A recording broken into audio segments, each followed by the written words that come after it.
So, David, thank you so much for having me on. This is a real great opportunity. I've spent about the last 5 or 6 years in the commercial construction industry as a vendor. And some of the things that I've seen along this journey and this pathway were some of the same challenges I had as I started my business. So, let me give you a little bit of background on myself first. Um, I grew up in the Cincinnati area. Joined the United States Marine Corps right when I turned 18. I had to wait till I was 18 because my parents didn't want me to go into the military and join. And as a result, I had to wait till I was actually 18 years old before I could sign up. I got out of the Marine Corps in the 90s and got a job in the pharmaceutical industry. Did a lot of work around brand development, marketing, and sales. And what I really learned about it's not how good your product is, it's how good your marketing, your distribution, and your sales are. That's really the number one issue. The other thing is you want to solve a problem. So rather than going out there and thinking about what you guys do and talk about how you've got the best lumber and the best contractors and this type of thing, start to think about that as focusing on what is the problem and how are you solving it. So the problem is your company's growing, you guys are expanding, you need more space. The problem is, hey, you're an old antiquated building, we need to do something to renovate that and to build that up. So in that light, a couple of years after I'm out of the Marine Corps, September 11th happens. I felt really guilty that I had left the Marine Corps. I wasn't in anymore. So I wanted to continue to serve my country, and I did that as a volunteer firefighter. And guys, if we're getting a lot of echo here, if everyone could go on mute, that'll hopefully help the echo that we've got here. So anyway, I got out, September 11th happened. I wanted to get back in to serve our community and I became a volunteer firefighter. And within the first week, I got lost in a fire. It was a really horrifying situation. You can't see your hand in front of your face. And I'm like, okay, there's a problem here. Let's find a way to solve this problem. And what I developed was this glow in the dark material that we used to use in the Marine Corps. We had these little glow in the dark tabs on the back of our helmets, and it would help us orient each other at night and to see where everybody was because we wanted to be tactical and not have flashlights on or anything. And I'm like, wow, what if we could apply that to firefighters? And literally got a couple products, started selling it out of the trunk of my car. Since it did glow in the dark, the only way that people could see how it worked was if I went into a bathroom and turned the lights off to show them the darkness. So what I would do is I'd go up to a fire station and say, hey guys, my name's Zach. I'm a firefighter from the Cincinnati area. Can we go in the bathroom and turn the lights off? If they didn't beat me up, they usually like, okay, this stuff's pretty cool. Again, made 5,000 bucks over 6 months. Eventually went to a trade show, and in 3 days in the trade show, I booked $100,000 in business. Now the problem was I had no money to buy the raw materials.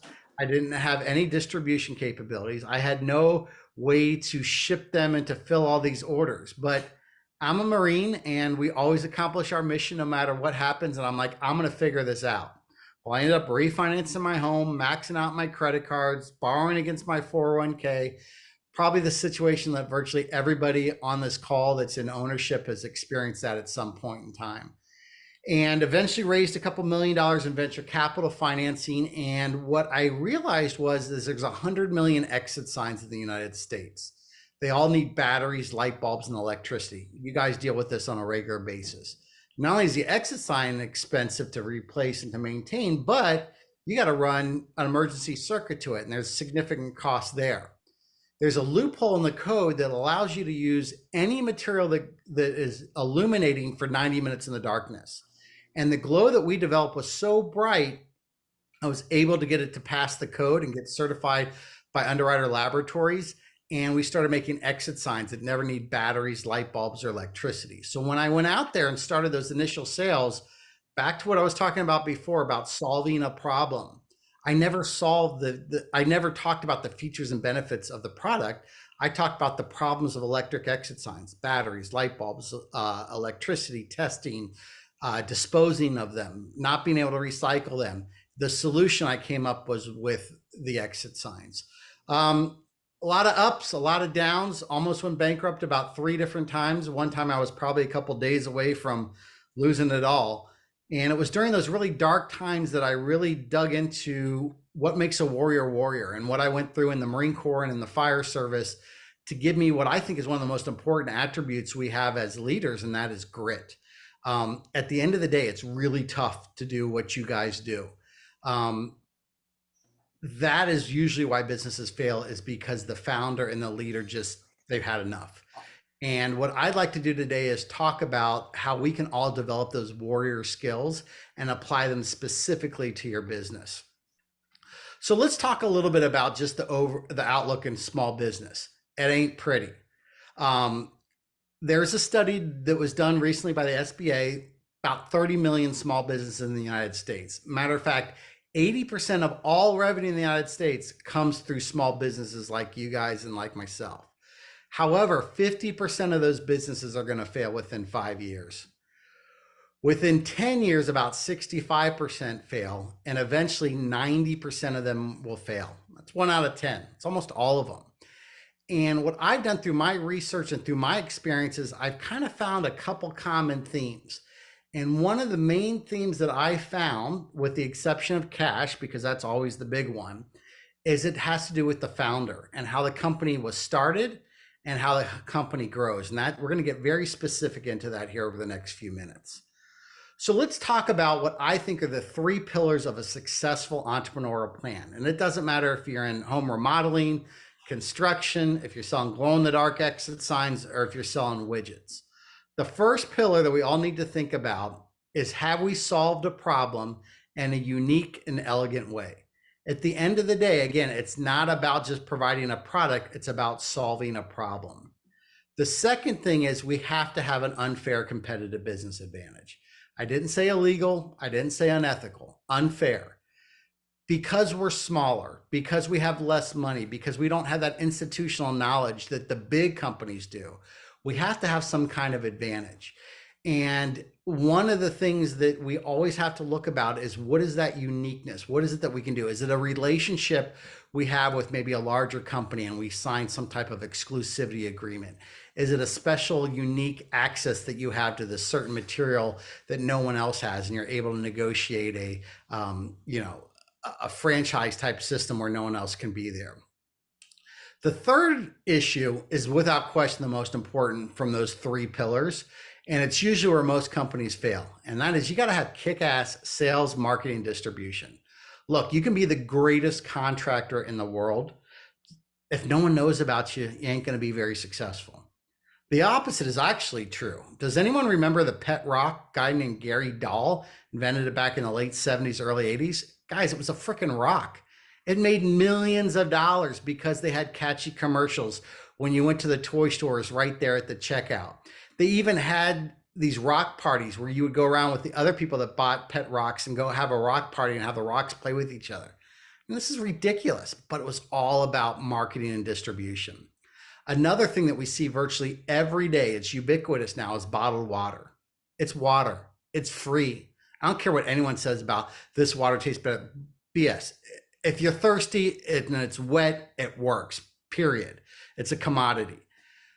Now, when Coca-Cola and Pepsi saw this, they said, well, wait a second, we've got the distribution, we've got the marketing, we've got the ability to sell this stuff. That's when bottled water went through the roof. And as a result of the distribution agreements they had and the marketing power that they could put behind that, that is why bottled water is where it is today. I can go through this list over and over again. We can talk about the Snuggie, we can talk about all these other things. But at the end of the day, really, really focus on how your customers find you, and the ones that did find you, what you did that made them choose you versus somebody else, and focus on that. So when we look at, that's the company. Now let's talk a little bit about the marketing plan. And this, I think, is something, even though it's not really about specifically, the example I'm going to use is about computers, but I think it can really directly relate to the commercial construction industry. There's 3 C's that make a company successful. The first C is your content. In this case, this is a presentation I saw by Michael Dell from Dell Computers. And what he did is he said, look, I didn't invent a computer. My computer wasn't even that great compared to everybody else's computer. But what Michael Dell did that was absolutely revolutionary was he didn't focus on his content What he focused on was the second C, which is commerce. Commerce is how you sell what you make. If you remember, there was this thing called the internet that came out in the late 90s. Dell.com was one of the very first products, the very first content to be sold on the internet. You went in there and you typed in, I want this size processor, I want this size monitor. You click a button and all of a sudden it shows up on your front doorstep 3 days later. I mean, just mind blown. It was amazing. Another guy named Jeff Bezos comes along and says, well, heck, I can do this with books too. And so if you're really good at your content, people are going to copy you. That's inevitable. The way to get past that is find a new way to sell, a new way to engage your audience. And that's what Michael Dell did through commerce. However, the same thing's also true. They're going to copy that. And the example he used was, now 3 years goes by, your Dell computer is full of viruses, it's slowed down or whatever. You're going to go back onto that commerce platform, the internet, and you're going to type in, I want this size monitor with this size processor and this printer and this keyboard. And then all of a sudden, all these other contents are going to pop up.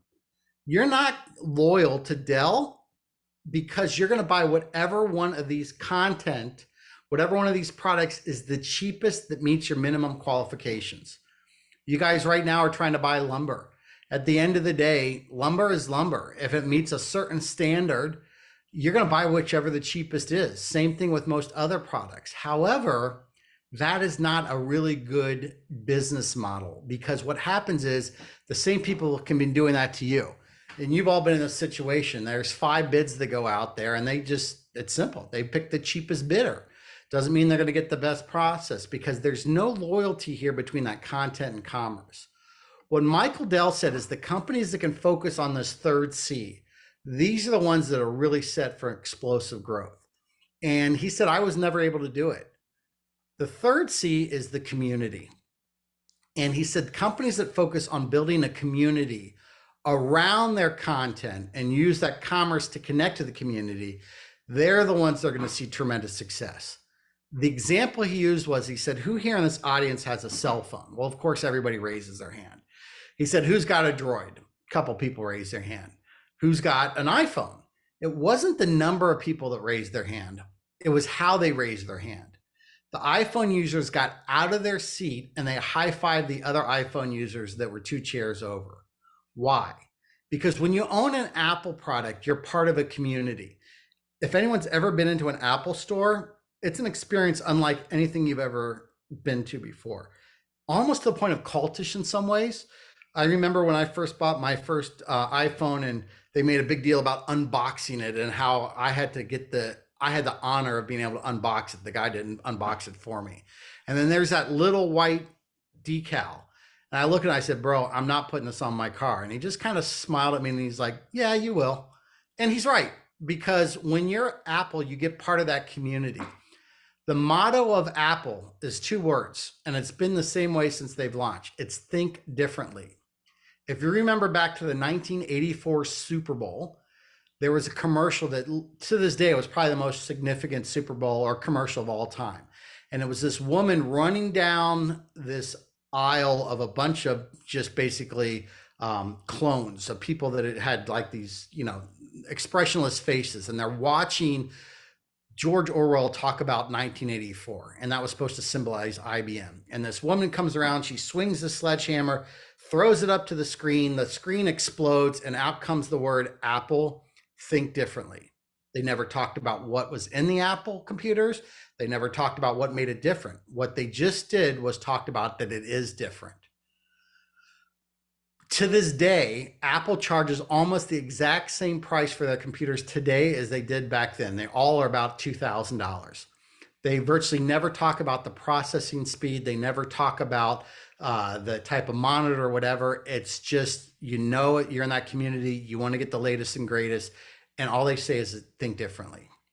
Let's talk about another community, Harley Davidson. Harley Davidson sells more t-shirts than they do motorcycles. Why? What Harley represents, the community they represent is America. It's loud, it's strong, it's redneck, it's obnoxious, it's tough. That's what we stand for. That's who we are as a country. And that's what they tie into, why you can wear that shirt. John Deere. I don't have a yard big enough for John Deere, but when I'm with my friends, I love to wear my green John Deere hat and my green John Deere shirt because I feel like I'm a badass country boy when I do that kind of stuff because of that community that they built. So I'd like to ask each and every one of you, you don't need to answer it out loud, who is the community that you serve? Are you focusing on the content that you're providing them or the community that you're building? And an example I would encourage you guys are, let's say that we want to focus on sustainability. Rather than just going out there and trying to find the most sustainable products that are out there, create a community around that. Get into all the wonderful social media that's out there that builds communities. Do a podcast, write a blog post, become an expert in building that community. And then people come in because, like Apple, you can then charge a premium versus everyone else. You'll never be sick in that situation where they go with the lowest bidder because they want to be part of your community. That exclusivity or that speed of production or whatever it is, you know that stuff better than I do. So the next thing I want to do is shift away from the company and the structure of the company to you as the founder, you as the owner of the company, you as an employee of the company. And what I typically find that the reason we see such an acceleration of failure from year 5 on is mainly because the founder of the company doesn't get out of the way of the growth of the company. And I can tell you, I was guilty of that myself. When we look at what makes a rocket's power is not the liquid fuel or the oxidizer. It's the pumps that mix the two of those together. That's where the power comes from. Rocket fuel is real simple. It's kerosene and it's liquid oxygen. Those two on their own aren't a big deal, but when you mix those two together and that catalyst occurs and you get that combustion, you literally can get to the moon and into outer space. Why? Because of the way that the two components work together. I want you to think of that. Think about when you started your company or when you were out there originally and all the work you did. You probably did everything. You were swinging the hammer, you were doing the quotes, you were picking up lumber. And as the company evolved and changed, you started to realize that you couldn't do everything. So you start to prioritize what needs to be done, but you still wanted to have your hands in it, micromanage. I mean, it's your baby after all. You don't want someone else to take care of your baby. You want to do it. But eventually the company is going to get to the point where it's bigger than you. And that's where the real challenge comes in. So that's where I really want to kind of focus on the main meat and potatoes of our talk today. And that is, are you an innovator or are you a commander? So let's talk a little bit about the difference between innovator and commander. Now, this goes way back to Carl Jung and some of the psychiatrists and psychologists, that are all the way back to, Freudian time and those type of things. And what they looked at is you're either a thinker or you're a feeler. You're either analytical or you're visual. One of the two. Technically, most of the people aren't. And you know these people. There's some people that you show them an Excel spreadsheet and their eyes glaze over. And there's other people that you show them an infographic and they get it. And then the opposite is true. You show your accountant an infographic and they're like, I need to see the spreadsheet thing. I need to see the numbers. So who are the innovators? So innovators typically are the people that start a company. They're the big idea person. They've got lots of ideas. They love to solve problems. They love to fix things, right? The innovator is someone that's going to have a bunch of ideas. I was diagnosed at a very early age with something called ADHD. It's funny, they call it ADHD when you're in school. When you get out of school, it's called multitasking. And then all of a sudden it's this great thing. They're like, oh, Zach, he's a great multitasker. He can do 5 things at once. He's a great energetic person. Well, it was tough when I was sitting in my desk at school and constantly getting in detention. But when I got out of school, that helped. So it was a lot of different ideas. Innovators tend to be better leaders and not necessarily good as a manager. What's the difference? And there's a big difference. A leader does things right. A leader does the right things. A manager does things right. A leader inspires others to be their best self. A manager makes others be their best self. A manager is going to check the list. A manager is going to make sure you showed up on time and you left on time. A manager is going to make sure that the inventory levels are the correct area. The leader is going to inspire you to show up early and be on time because you want to please them. You want to help with the mission of the company. The leader is going to lead by example. When you think of the mindset, the innovator is an optimist. Everything looks good to them. They're going to always find the ray of sunshine amongst all those clouds. A leader typically, and an innovator, will work on the business and not in the business. What does that mean?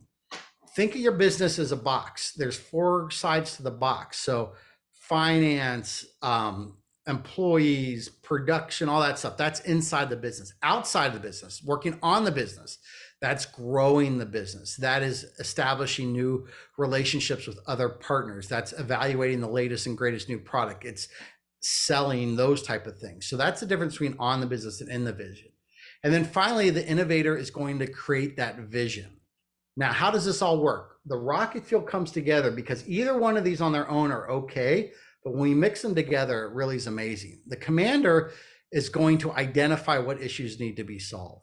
The commander is going to take all those ideas that the innovator has and says, let's just focus on the best one right now. And when we solve that, let's focus on the second best one. The commander is going to be better at managing and keeping things in line. The manager is always going to look for the bad. They're going to be the pessimists. They're the ones that are always trying to balance out that innovator. The commander is going to work in the business. They're the ones that are going to go out there and have that conversation that so-and-so is showing up too late all the time. The commander is going to execute the vision, where the innovator is going to create the vision. So kind of think about this. Think about where you fall and where you are, because most people that start a business almost always are innovators. But when we start, because we don't have enough money, we don't usually have enough people, what happens is you do the role both of the innovator and the commander. But as the company starts to grow, you really have to allow the commander to take over the day-to-day operations. And you really need to let them focus on the organization, and you focus on growth and what's next. Because as the commander, yes, no one's going to do as good enough job as you. That goes without saying. You love it. You started, it's your baby. But if you can find someone that does 70% as good as you do, and you hire two of them, that's 40% more than you can, because the quantity becomes a quality eventually. And even though you can do it better, there's only so many hours that you have. And even though you're doing it good, if everything gets funneled to you and you don't have the time capacity to do all these other things, you're never going to be able to allow the company to grow, and also for you to do what you do best. So what is an org chart like this? I don't think any company needs more than a 5-box org chart. The first thing you see here is it doesn't go up and down. I hate that. That's where leadership comes in. You can be the leader of the organization at the bottom of that hierarchy because you inspire and motivate other people. That's not what this is about. Everyone's on that same line. Job of the visionary: come up with ideas, problem solve, big relationships, research and development. They're the ones that start out and give you the rah-rah excitement at the quarterly meeting. The commander, their job is to manage and lead. Their job is to really focus on the profit and loss, make sure that more money's coming in than is going out. Their job is to remove the obstacles and barriers of everybody in those other areas. Their job is more focused on logic, less on emotion. Then within that, you're going to have really 3 categories of your business. The first category is going to be how money comes in, sales and marketing. The next one, operations, is going to be how you spend your money. And then the third one is finance. How do you organize it? And as the company gets larger, you'll start adding HR and compliance and training and other areas under that finance block. But again, the job of the visionary is a big idea. Job of the commander is figure out how to get things done, make sure the right people in the right place. And then it's real simple. You fall in one of 3 categories. You're either bringing money in, you're spending money, or you're keeping track of the money. So we're almost done. We're going to open up the QA here in just a second. Let's bring all this together real quick as we get to our last couple of slides here. We talked about content, we talked about commerce, we talked about community. Another way to look at this is something I copied directly from Simon Sinek, who I think is one of the most brilliant minds of our time. And if you haven't heard of him, just go on to Google, type in SINEK, and listen to one of his TED Talks. They'll change your life. They're really amazing. He talks about what you do is what a lot of companies focus on. The better companies focus on how you do it, but the best companies focus on the why. Your why should never be about making a building or doing a commercial construction renovation. Your why should be about giving somebody the ability for their company to grow. It should be about saving the environment. It should be about saving them money. It should be about whatever else. Focus on the why, lead with the why. Nobody does this better than Apple. It's about thinking differently. Their why comes through. They don't need to talk about their computer because the why is so big. And then finally, if we go back to that org chart that we just saw, the innovator, their job is to focus on the why. The commander, their job is to focus on the how. And then your sales, marketing, operations, and finance is the what of your company. It's really that simple. So as we go to our last slide here, this is kind of where it gets a little tough. And this is very emotional for me, and I'm sure it is for a lot of you, because this is where I almost killed my company as a result of this. Our companies are like our children. We create them, we birth them, we grow them, and all of that stuff really comes through in what we're doing. So when a baby is born, we have to be enablers. What is enabler? Enable is somebody that does something for somebody else. You have to clean them, you have to bathe them, you have to feed them, you have to carry them around. Now, a couple months goes by, and now all of a sudden they're crawling. And instead of you carrying them, you're going to encourage them to crawl. You're going to maybe make sure they don't go into anything sharp or dangerous or fall down the stairs. Now they move from crawling to walking. And now we're going to even be back off a little bit more. Then that big event happens where we take them away from mommy and daddy for the first time when they go to preschool or to kindergarten. Now somebody else is feeding your kids. Somebody else is getting napped. Your enablement has now lowered and lowered significantly because they're no longer around you. And that transition point usually happens in that 18 to 20 something year age range when they leave. And at that point in time, you really can't do much for them anymore. Now it's about empowering them, giving them the ability to do these things rather than enabling them to do these things. They get off to college. Again, we're not completely they're not completely on their own. They're still going to come back. They're still going to ask for money, or maybe like I did, help with getting my laundry done or something like that. But then we move on to marriage, and then eventually they have their own kids. And by that time, our hope, our dream, and our desire is that we've empowered them to be good spouses, to be good parents, to then complete the circle. It's the exact same with your business, folks. You start the company, you have to do everything. But if you don't allow the company to grow and to you empower the company instead of enable the company, you're never going to allow that company to get to that next level. And that's kind of what happened to me. You know, we were about 6 years into our business. We were making really good revenue. We weren't making very good profit. I wasn't listening to anybody, any of the advice that anybody give me. My CFO, who's usually the wisest person in your organization, kept saying, "Hey, Zach, you're selling too much product. You're selling too many big deals." And I'm like, "You're crazy, man. I'm bringing money in." What I couldn't see, because I was more in that enablement phase, instead of empowering them to make those decisions, is that the more I sold, the more money I had to spend to buy raw materials. The bigger the deals were, the slower I got paid, because I'm dealing with larger companies like the GSA and the government and these other big companies. And what happened was we ran out of cash because I was spending money, and the money, even though it was out there, it hadn't come in yet. And that was when I had that real crisis, that real turning point, when I decided to resign as president of the company that I started. I fired almost my entire executive leadership team, with the exception of the CFO. He's still there. And I brought in a new executive whose job was to empower, who really had that experience, who was really that commander. And what did I focus on? I focused on innovation. Thank God I did that, because about a year or two later, this little thing called the coronavirus comes in.